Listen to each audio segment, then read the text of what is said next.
प्रभु यीशु ख्रिस्त में प्यारे भाई बहनों, हमने अभी अभी प्रभु यीशु के दुख भोग का वृत्तांत सुना।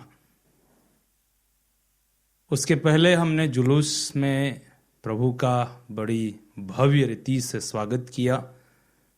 होसाना गाते हुए प्रभु का हमने स्वागत किया।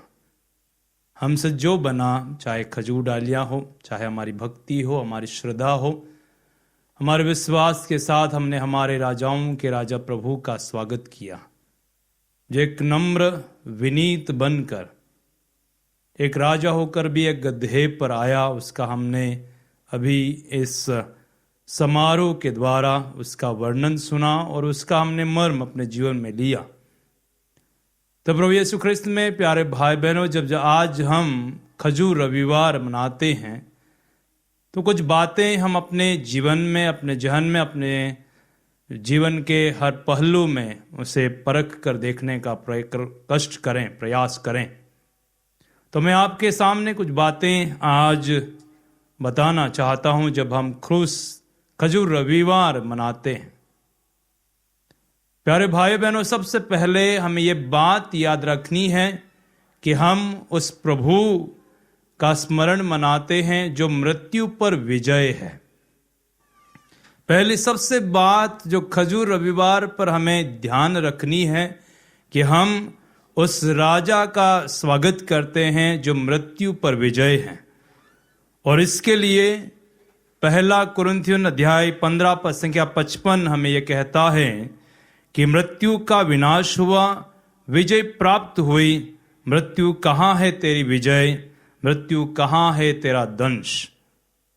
और इसको हमने अपने आज के समारोह में देखा कि लोग खजूर की डालियां लेकर प्रभु का स्वागत करते हैं। हम सभी जानते हैं खजूर की डालियां अच्छाई का प्रतीक है, प्रॉस्पेरिटी का या उन्नति का प्रतीक है, साथ ही साथ यह जीत का प्रतीक है। और उस जीत को हमने प्रभु यीशु के पुनरुत्थान के द्वारा मृत्यु पर विजय के रूप में उसे हमने आज स्वीकार किया है। वह हमें पवित्र पास्का पर्व पर हम उसका जश्न मनाएंगे। दूसरी बात, जब हमने प्रभु का स्वागत किया तो हमें ध्यान रखने की बात है कि हमने शांति के राजा का स्वागत किया है। शांति के राजा का स्वागत किया है।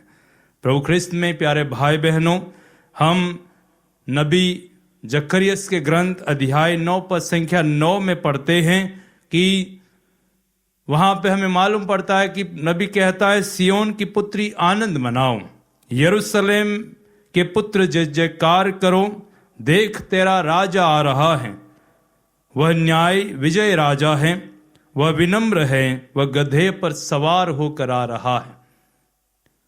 प्यारे प्रभु भक्तों, प्रभु यीशु राजाओं का राजा, स्वर्गीय राजा, शांति का राजा एक गधे पर विराजमान होकर आता है, क्योंकि वह शांति का राजा है। यह जरूर यरूशलेम में एक प्रतीक था, कस्टम था, यह एक रीत प्रचलित थी और उसी को प्रभु ईश्वर आज पुनः दोहराते हैं कि वह शांति का राजा है। आज जब हम ये खजूर रविवार मनाते हैं, आज हम दुनिया में बहुत सारी जगह देखते हैं, अनेक प्रकार के युद्ध हो रहे हैं, देश देश से लड़ रहा है, गृह युद्ध हैं, अनेक प्रकार के आंदोलन हो रहे हैं। और इस बीच में हम उस शांति के राजा से प्रार्थना करें कि हमारे देश में, विदेश में, हर जगह दुनिया में शांति कायम रहे। तीसरी बात हमें यह याद रखनी है कि हमारा प्रभु मुक्ति का राजा है। हमने आज के पवित्र पाठ में जब हमने जुलूस में पढ़ा तो कहा सुना कि लोग होसाना गा रहे हैं। वे ये कहते हैं, धन्य है वे जो प्रभु के नाम पर आते हैं। जैसा कि हमने स्तोत्र में अध्याय 18 पद संख्या हम 26 में पढ़ते हैं कि धन्य है जो प्रभु के नाम पर आते हैं। और आज प्रभु का भी लोगों ने होसाना करके उनका स्वागत किया। दाऊद के पुत्र को होसाना हमने गाया और उसका अत्यंत महत्व यह है कि हमें बचाइए, सेव अस। हमें आज सेव नाउ की बात है, आज अभी हमें छुड़ाइए या बचाइए, मुक्ति दीजिए। और वह प्रभु जो मुक्ति का राजा है, आज उसका हमने स्वागत किया है। वो संसारिक राजाओं जैसा नहीं है। उसका इंतजार हम करें और वो हमें मुक्ति प्रदान करे। आज चौथी बात हमें याद रखनी है कि ईश्वर प्रभु यीशु यरूशलेम पर रो पड़ते हैं। प्रभु को दुख होता है, और यह इसलिए कि संत लूकास हमें बतलाता है अध्याय 9 पद संख्या 41 और 42 में, जहां पर प्रभु यीशु यरूशलेम के पास पहुंचकर उसने देखते ही उस पर रो पड़ते हैं। ऐसा क्यों है? प्यारे भाई प्यारी बहन, हमने अभी अभी सुना कि लोगों ने जय जयकार करके होशाना कहते हुए प्रभु का स्वागत किया, परंतु हम लोग शुक्रवार के दिन पुनः प्रभु के दुख भोग का याद करेंगे, और वहां हम पढ़ेंगे, या हमने पैशन नरेटिव में पढ़ा है, जहां पर लोग कहते हैं इसे क्रूस दें, इसे क्रूस दें। जो प्रजा जो अभी उनका स्वागत कर रही है, वही प्रजा उसको धोखा देती है। वही शिष्य उनके साथ विश्वासघात करते हैं और उनकी शान शौकत नष्ट हो जाती है। इसलिए उनकी दयनीय दशा पर ईश्वर रोता है। क्या हम विचार करें कि क्या ईश्वर आप पर, मुझ पर इस प्रकार से दुखी होता है? अगर ऐसा है तो प्रभु से हम कृपा मांगे। आखिरी बात जब हम प्रभु के इस पैशन नरेटिव में भाग लेते हुए सीखते हैं, वह यह है कि प्रभु यीशु ईश्वर का पुत्र है जो बंधन को तोड़ने आया है। प्रभु ईश्वर जिसने जरूर अपने आप को शास्त्रियों और फरीसियों के हवाले किया, परंतु ये इसलिए नहीं कि ईश्वर ये चाहता था, परंतु इसलिए कि ईश्वर उसके द्वारा हमारी मुक्ति चाहता है।